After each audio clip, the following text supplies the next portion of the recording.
Hey, Naomi, welcome to the show. As a way of getting started, tell us about yourself.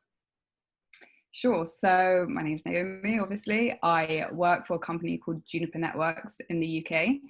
I've been there for just over 3 years now on the service provider side of the company.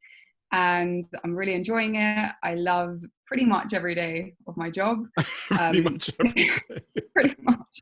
I mean, I want to be honest. I don't love Yeah. every second of Yeah. my job, but I think 70% plus is a very healthy place to be. And I'm definitely within that remit.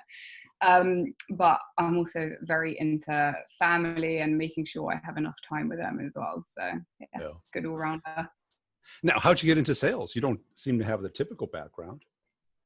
No, funnily enough, and I feel like a lot of people say this when it comes to IT sales in particular, but it wasn't something I necessarily sought out to do. I didn't scope the market and really set my eyes to this one job and try and make that happen. I just knew that I wanted to be an account manager. So I knew I wanted to have a base of accounts and customers and build a relationship. I just honestly didn't even think, hey, sales is there. And then when the opportunity came around, I actually didn't even look at it as a sales role. And Yeah. then when they gave me my number, my target, I realized it was very much a sales role. That's it. That's the moment people realize it. Yeah, exactly. I always remember like at the beginning of the year, everybody's all professional and laid Yeah. back and it was strategic. And then, March comes and everybody panics. It's like, Completely. yeah. And how do you like it? I love it. I mean, the amount of change that happens, not only within the industry, but the company I work for in particular, feels as if you're constantly changing your role, whether it's a different remit based on target market, a different team, a different manager. It's just so busy that if you miss a couple of days, you're probably coming back to a different dynamic. So I just love the fact it gives me the ability to constantly upskill. Yeah. And I love the flexibility. It really does feel like you have a mini business and you are almost the puppet master of each different dynamic to get to your goal. And I'm a bit OCD, so I love that element. And I mean, that's a very technical market, because I went from selling software to start selling network gear. So Yeah. it was like 80% software, 10 or 20% hardware. Yeah. But there's a lot to it, isn't there? It's a huge amount. There's so much learning. It's impossible to know everything we sell. And I'm not sure everyone would love to hear that in the company, but there's so many different avenues and different topics to learn that you're never bored. Because if you've ever got spare time, you've got something to do. Right. Because what people outside of technology doesn't realize is that people talk in acronyms in technology and fast. So it's like a new language because you got to parse the algorithm, hash it in your mind. What does that mean? Is it something I know or something I don't know? Completely. I think in the beginning, what I used to do is I'll be on a call or a face-to-face is harder because you're obviously face-to-face. And I'd quickly write down all the acronyms, search it, get a quick Google understanding what it means and then comment. But then it becomes second nature and you realize you're using acronyms in places you probably shouldn't be because people don't know what it means. Right. It is the industry and you can't avoid it. And what's the hardest part of your job? Oh, it's a good question. I think the hardest part is when you feel like you're doing everything right, but the results either aren't there or they're not there quick enough. Yeah. And I think that's almost not just a professional state, but it's an emotional state as well, where you've got this connection with the customer, you're having the weekly meetings or whatever you need, and then you sit on your forecast call and you have to explain why the time frame your company has is not your time frame from the customer. And that's probably the hardest thing. And it's a daily, if not weekly, task. Well, that's it, because management thinks it should take a lot less time than it does, don't they? But every time you just think, should I mention the opportunity this week or should I wait 3 weeks? 3 weeks. Trust me.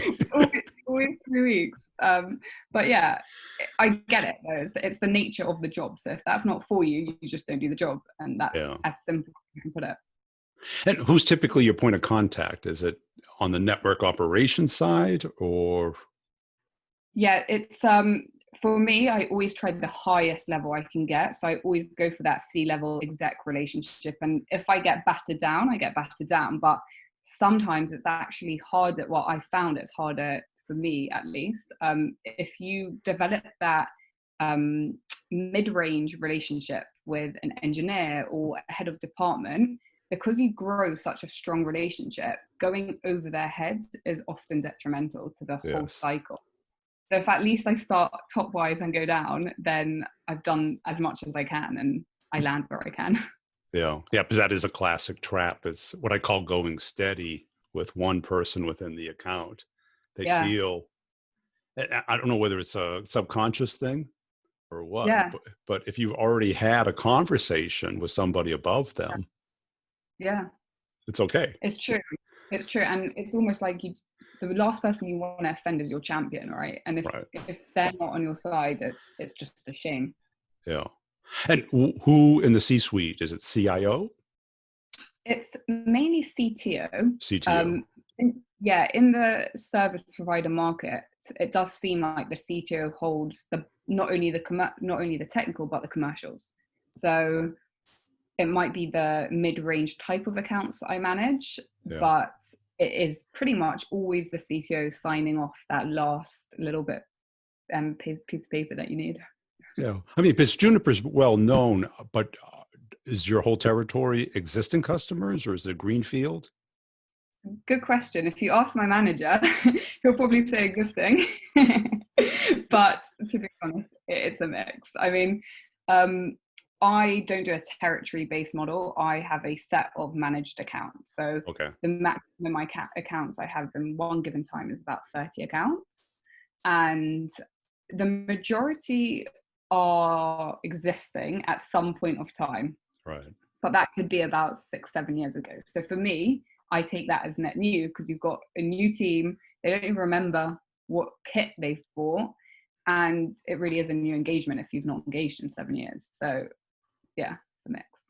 Yeah, because that's it. They could have bought something a long time ago. They're not using it, right? They don't know why they bought it or who's using it or why they needed it. Yeah. And it's a hyper competitive space too, isn't it? It is super competitive. I mean, I actually think it's done great things for my own ability to not get offended and my ability to just almost have a blocker when certain industry names are mentioned, because I'm never going to have a customer call where they are 100% just buying us ever. So it's just second nature. And once you get in that zone of accepting the fact Juniper's not the answer to absolutely everything that a customer is looking for, then it becomes a lot more of a trusted advisor type of relationship rather than I'm pushing everything to you.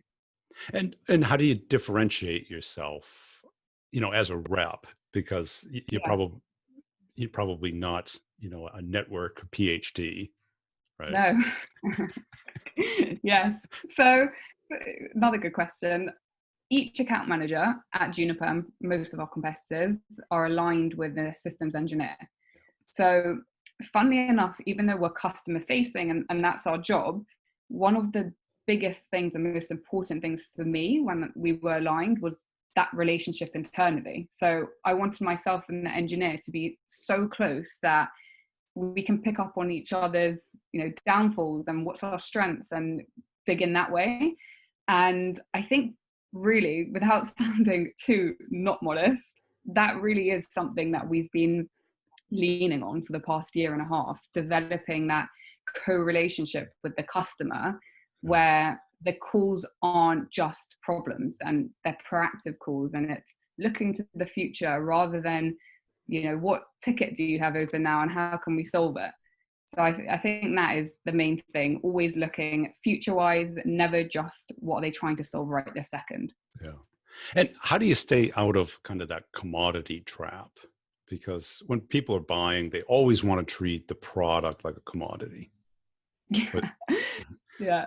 I right. mean, yeah, I get what you mean. Industry wise, but specifically the shift at Juniper in the last, I would say, year for sure, is moving from this, what does the technology do, to the business outcome side, Yeah. and really understanding that in the vertical market rather than just what we do, I think has been the most beneficial thing. So being able to show and display TCO costs rather than saying, oh, speeds and feeds here are going to tick your checkbox there. And that's really how I focus. And coming to your point earlier about, I didn't do a tech degree, I didn't do an MBA, I didn't do any of these things. So I need to look at what can I confidently help them with, and that's all around the outcomes and not around what are they plugging in. Yeah. And is there a proof of concept stage typically where they, There is, but it depends, because some service providers really trust Juniper because our heritage is SP for the last 5 years. Yeah. So there is a great name and legacy that we fortunately are able to lean on slightly, but the majority of the time we get to this proof of concept stage. We have got a fantastic team in Amsterdam and Sunnyvale that helps us there. So without them, no way would we be able to be as successful as we are with proof of concepts. But I love the opportunity to do proof of concept because it just takes away the conversation to the proof. And that's, for me, the best bit. And how do you kind of lock out your competition? Because, it's typically like a beauty contest sale sometimes, right? Yeah.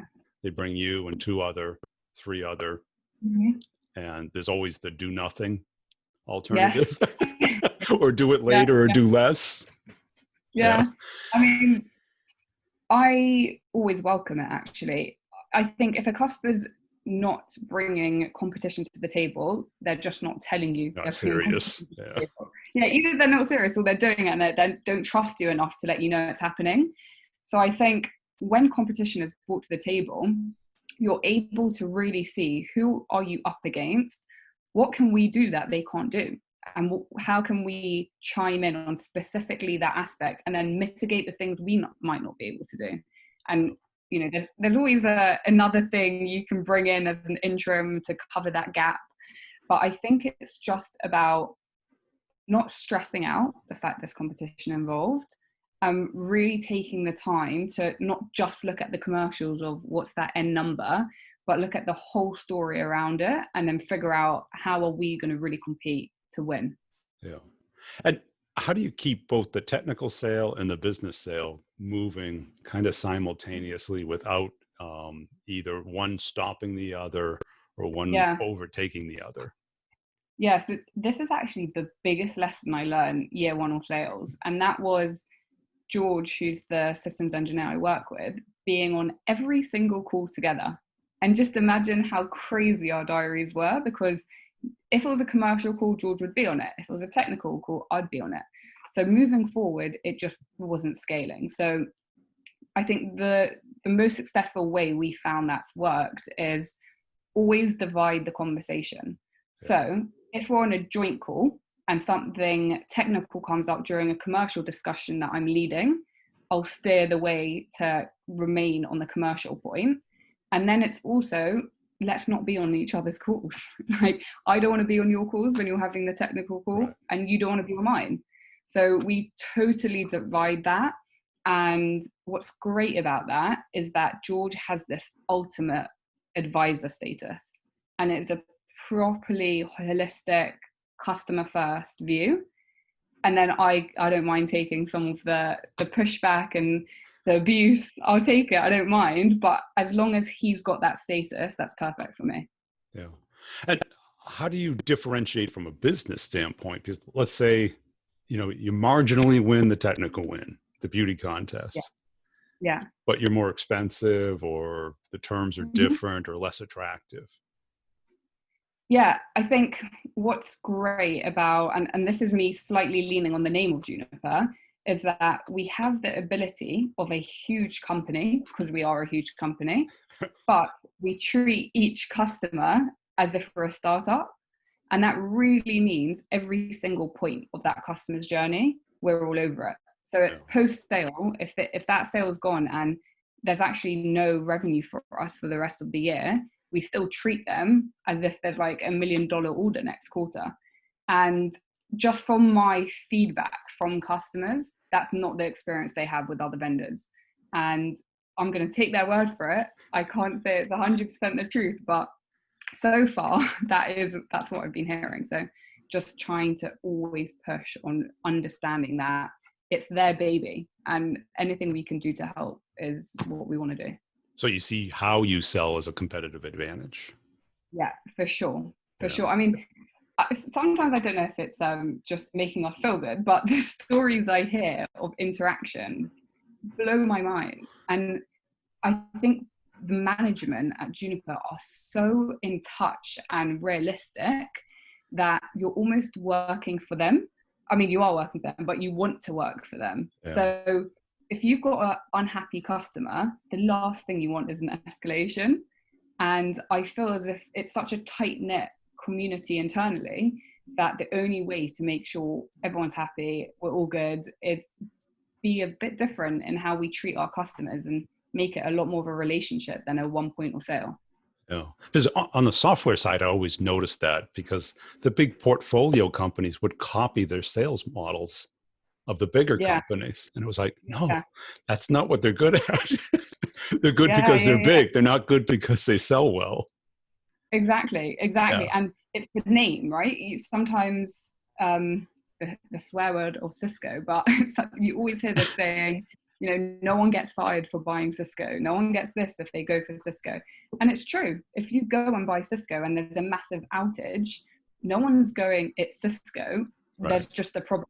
It's going to be you.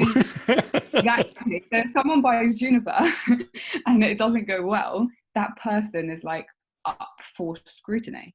Yeah. And we never want our customers to be in that situation. Just as an example, obviously without mentioning customer name, there was something our champion in the account completely missed in what he was asking us to do. And when I was going through the proposal at the end, and it was about 2 days pre-PO, and bear in mind we were waiting for this PO for 12 plus months. So I thought to myself, I've just realized a huge thing he's not asked us for. Do I tell him and help him? Because internally, if he gets found out to not have added that, he's probably fired. Or do I just shut my mouth because it's the end of quarter, I need to get my number and it's in commit? And I sat there and I remember it was 9 p.m. on a Thursday night. And I thought, I need to call him because my heart can't take it. So I called him and I just told him everything. And the delta of what this actual revenue implication was about 350K. Yeah. So that's not something you can just like slip in. You just can't. And I remember that night spending the whole evening creating like a payment plan, which drips in over the next 2 years, where no one's ever going to realize that was missed out. And I just don't know if larger companies would go for it because they don't need to. They can just rely on their name. So yeah, I love it. I love Juniper. Yeah. And what were kind of some of the stages you developed as a rep? Like, I'm sure when you first started, you felt like a fish out of water. Yeah. Wow. Well, when I first started, I went straight into shadowing a major account manager who was the most incredible sales manager that I've seen actually all this time, but I didn't realize it day one. So I learned so much from him, and working with him for a year created almost the foundation of process, just process, admin, talking to people, how to get stuff done. Then the second year, I got moved into a different team on the enterprise side of Juniper. And literally day one was just given a set of accounts and they said to me, you've got two options. Either you take these set of accounts and you work hand in hand with someone and like give you a joint target, all these different things, or we give you the set of accounts and you sink or swim.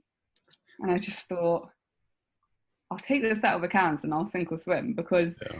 if I'm going to swim, I want all the money. I want all the target. I want all my Right. SA. I want everything. And if I sink, I sink, but at least I tried. So that was my second year of learning how to do the job. And it was the best year. I think we got to like 250% of target. George and I had the best year ever. And now this year, third year in, again, new set of accounts. They've asked me to add a vertical to my previous. And I'm kind of in that stage again of, how do you want to run this? So it's another opportunity. So I'm looking forward. Yeah. And what motivates you? You seem the independence, the success, the progress, the risk. It's, you know what? It's all of those. Yeah. I love winning.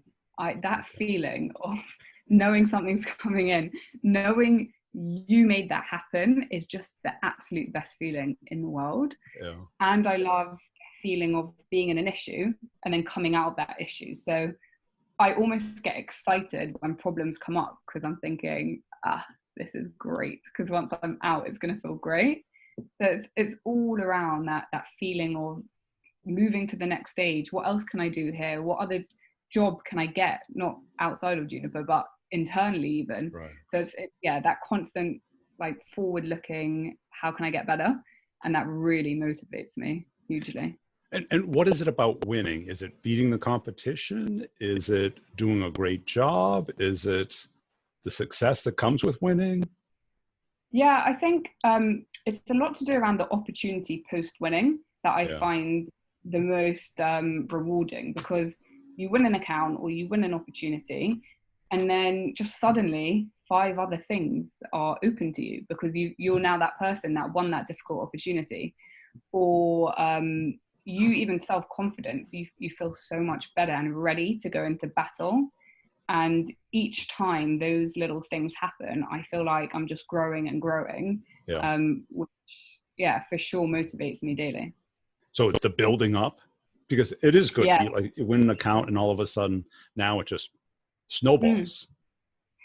Yeah, exactly. And coming back to the small business type of dynamic, what I really like there is that it's kind of like you've got the salesperson in the middle, and you've got all these other teams that don't directly get your number, but if you get your number, they're in a good place. Yeah. And that feeling, knowing that if I close this, all the teams that help them, because we can't do anything without all of them, they're all getting paid. And that feeling of like everyone being jointly happy is amazing. I love that. Yeah. And what kind of mistakes or counterintuitive things did you learn along the way? I think when you rushing, even it can be the most minute, rushing to read an email, misunderstanding what the action is and spending a day on something you're not meant to be spending a day on. So I'd say that.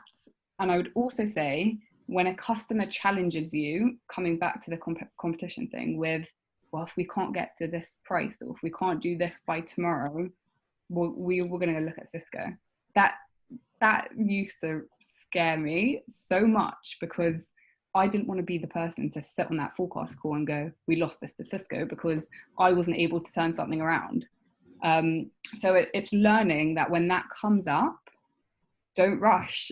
Don't rush, because this is a huge investment for that customer. So they're not rushing. So I'm not going to rush. I'm going to get it right. So I think the mistake there is that I used to rush, and I used to try to do everything they need, and we would come out on, the back foot almost. So yeah, for sure that. Yeah. How about as far as the complexity? I'm sure your deals are pretty big. Yeah. 6-7 figures. Yeah. I mean, average deal is 1 million up, just depending on where they are. But then you also get the deals that either are run rate or very small requirements that are 50 or 100K. Yeah. So to get that piece of paper through a big organization is not an easy task. No. It's an art in and of itself. And people who've never done it think it's just, you email them a quote and you refresh your email and I did my Yeah. part. I mean, yeah, the biggest chaser I get is, have you got the quote yet? And I sometimes think to myself, I'm gonna send you the quote. Like, I swear, as soon as I get the quote, I will send it to you. But that I constantly get chased. And reason being is it's almost that the bigger the organization, the longer these type of things take, the more approvals there are. And all of it is done for a reason. And I think you only realize that specific reason when you need that reason. When you don't, it just seems like delay on delay on delay. And I think it's just about embracing the fact we've learned so much, and we've created a system that requires all that complexity, I guess, but not getting bogged down by it and stressing out because there's nothing you can do about it, and just understanding what can I influence and what can I not. Yeah. And where do you see yourself taking your career? You want to stay an individual contributor, or? Yeah, so I think I like the feeling of hitting my individual target and being able to, completely frankly, earn more. I think it's very well known that individual contributors mostly earn more than that manager role, or even the ability to earn more, because I'm in charge of my own earning. And I think as a manager, of course, you're in charge of it, but only to a certain degree. But in the future, I definitely want to go to a managerial role. I absolutely love taking the leadership role within sub teams. And I want to go down that route, but just not yet. Yeah. And when you're looking at a deal, do you have a sense of when you're winning and when you're losing? What are the signals that you look for? Yeah. I mean, I think firstly, it's all about the honesty that you're getting from a customer, and really looking at them and thinking, are they telling me the truth or are they not? Yeah. And sometimes when you get contradicting information each week, that makes no sense to any normal sales cycle. You automatically know there's someone else that's closer to your buyer, and potentially no bidding might even be the best option. That is actually another thing that I probably learned, when to no bid. But yeah, so I would say understanding the truthfulness from your customers is definitely one. And then I would say we've got a very tight sales methodology, which was introduced last year, which has like titles of each different pain point and each different consideration that you should think about when you're talking to your customer. So if I say to my customer, what is the impact of you not doing this? And they can't answer me, then that just tells me that's not a project that is either burning or on the roadmap. Yeah. Because there's no need, there's no compelling event. So if my customer can't tell me 2 or 3 reasons they really need to do this, I would take that as a sign of they might not really need to do this.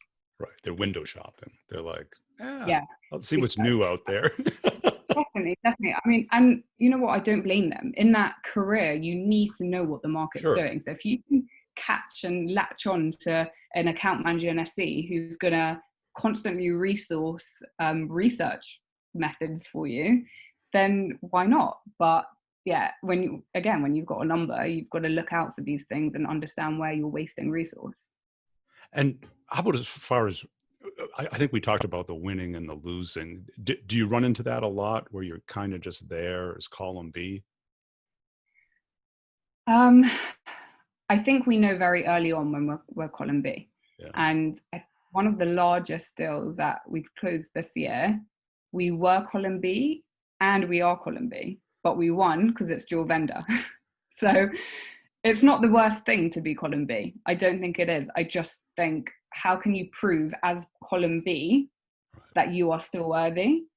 And when we do lose, it does suck, and no one can take that away. As much as we want to be like diplomatic about it, it sucks. You've used all your time, your resource, you have to go to explain it to everyone, but there's so much to learn that it allows you to not lose the next time, or pull out way before you know you're going to lose, and spend your time where you should be.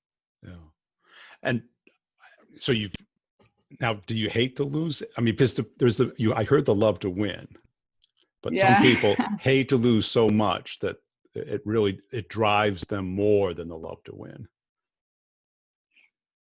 To be honest, I don't hate to lose. I don't, because you're okay with it. Yeah. I understand. I think I most of the time know when I'm going to lose, and I already know the reasons. So for me, if I've looked at those reasons and I was able to mitigate them, but it still didn't work, it's not necessarily a loss. It's just, it didn't fit and it wasn't right. And when you ultimately lose, blindsided, you get an email saying you're out, that's when I'd worry. I haven't got one of those, but the day I get one of those, that's when I'll be really, really annoyed. Yeah. And are people professional enough to let you know, or did they just ghost you? Good question. I think, no, I haven't had anyone ghost. I haven't had that situation of, I need to know an update of if we won or lost, because usually the complexity of the deal is you're either talking every day, right, or they need you for something. So right. Yeah, so it's hard to see it as a ghosting, because it's not necessarily volume sales and we just can't get hold of the buyer. It's a very long process that if you want to ghost someone after 9 months, there's something seriously wrong. Right, they just kind of drift away, or you're getting the signals that you're no longer special. Yeah, definitely. I mean, what I try to do is, with every like complex project I have, is have a weekly catch up with the customer in the diary, where the agenda item in the invite is update on project, and there's no fluffing around it, and it will literally be, what is the update? And if there's ever a time I don't get that update, alarm bells are screaming. Yes, So that's smart. Yeah, cool. Great. It's much better. Hey, it's been a fun conversation. Where can people go to follow you and connect with you? LinkedIn is probably best. I should have put my LinkedIn background actually, which has a barcode, but yeah, LinkedIn, I'm available, reach out. I love seeing different articles and stories. So yeah, it would be great.